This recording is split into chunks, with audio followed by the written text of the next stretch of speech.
Hey everyone, welcome to this video for AWS CLI version 2. First of all, what is AWS CLI? It is a command line interface to work with all the AWS services. This link is the official site for AWS CLI. You can see some documentation as well as some quick examples how to use it. Before you can do anything with AWS CLI, you need to install and configure it properly. This one is the link from where you can download the installer. As you can see here, there are multiple operating systems you can choose from. I'm gonna show you what to do for Windows.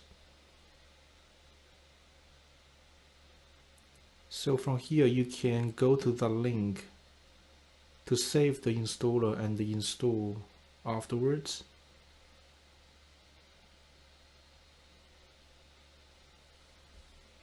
One thing you should do before start with the configuration process is to download the access key pair from the AWS console. Typically, there are two ways to configure AWS CLI. One of them is just to type in the AWS Configure and follow the instructions on the screen. Another one is to import the CSV file for access key pairs. I'm going to show you how to do that later on. Once we set up AWS CLI, we're going to walk through some typical use cases. One of them is to using it in an interactive session. With the version 2, there are some really cool interactive features put in place. Another use case is to code a script using CLI to do some automation. In this case, we're going to code a simplistic Windows PowerShell. Let's get it started, shall we? In terms of configuration, we're going to start with the traditional way, which is to follow the instructions on the screen. But either ways, we would have to download the access key pair from the AWS console because we need the access key and the secret access key during the configuration process. So let's log into the AWS account. From here, go to the Services menu. Then go to Security, Identity, and Compliance. From here, go to IAM.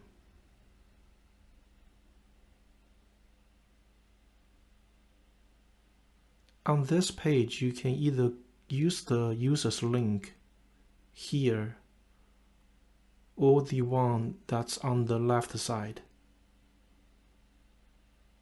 You can click into that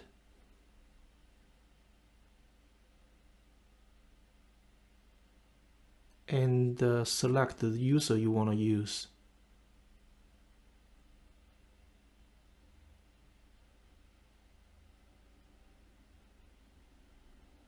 From this page, go to Security Credentials. And here you can create an access key and download. That's where you download the CSV file, which contains the access key and the secret access key.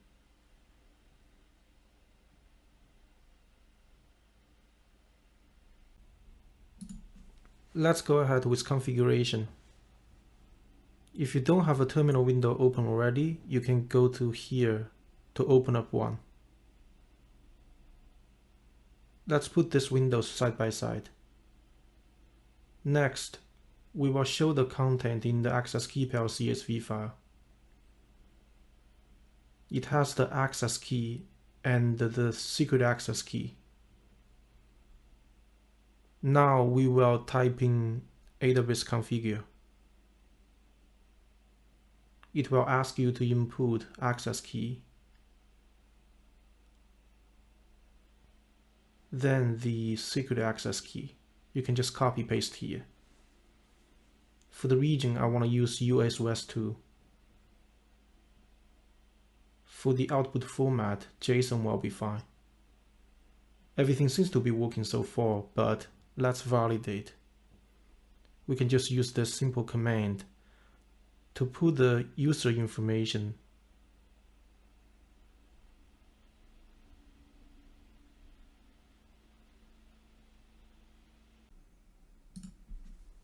Looks like it put all the user information by the CLI. Things like user ID, Amazon resource name, create date, password last used timestamp. Now we're going to move on to configure AWS CLI in a different way. In this exercise, we need to make sure the username information is available in the access key pair CSV file. What we can do is to modify the CSV to add the additional column called username. So here, add a new column and put the actual username under that. Good. Just making sure here again. That should be fine.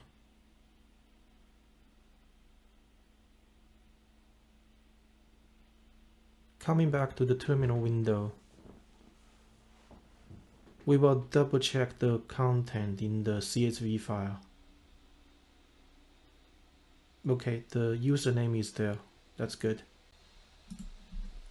We are ready to run AWS Configure import to configure AWS CLI by importing the same CSV file we just modified. Cool, it worked. We're going to run the same CLI command to validate. In this case, we're going to specify a different profile, which is called Cloud User. That's because the import command created a separate user profile. Okay, it looks like it's pulling the same data as we did earlier. So that means the AWS CLI is configured properly. With that, we can move ahead with the use cases. The first one is the interactive session with auto prompt. We need to turn on the CLI auto prompt to begin with. Auto prompt is a new feature in CLI version 2. I'll just copy that command and run it. Let's create a new bucket using the interactive session. I'm going to type in AWS. Then you will see the auto prompt is showing up. I'm going to go with A3 and then type in make bucket. After that, I need to give the URI for the A3 bucket.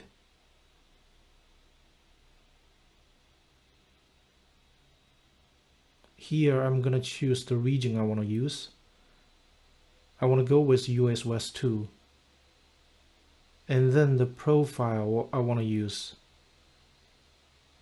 I want to go with Cloud User. Then hit enter. Cool, the bucket is created. Now let's delete the same bucket. Do the same thing here, AWS A3. Type in remove bucket here. I'll just copy the URI and paste here. Again, specify the profile I want to use, which is Cloud User. Okay, the bucket is deleted. That's it. This is how the interactive session with auto prompt works. It's always showing you the options along the way. Okay, we're moving on to the next use case. First off, we need to disable the CLI auto prompt. I'll just copy that command and run it. Second, we're going to modify the execution policy for the Windows PowerShell. You can go to that link if you want to know more why we need to do that. Okay, that's good. Let's take a look at the content of the script itself. Yeah, so that's how it looks like. Don't worry about the 2 lines at the beginning because they're commented out. So what it does is it creates a new bucket and then upload that sales.csv file from your local drive to the bucket on S3. Then it's listing the content of that bucket. If everything works fine, you should be able to see the CSV file from the output. So let me run the script itself. Okay, it's running. It created a bucket just now. Now it's uploading the CSV file. Cool. Okay, also the sales.csv file is listed. That's good. What we're going to do next is to log into the AWS console to see the CSV file. Also, we will query this CSV by S3 select. Let me pull up my AWS console. So from here, go to Services menu. Then go to Storage. From here, go to S3.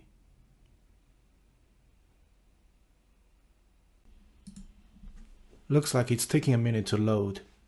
You should be able to see the bucket we just created here. Okay, there we go. Click into that. That's the file we just uploaded. Let's query that by using the S3 select. So leave everything as default because it's a CSV. Just hit the run SQL query. Okay, cool. That's the content of the file. We just queried the CSV file.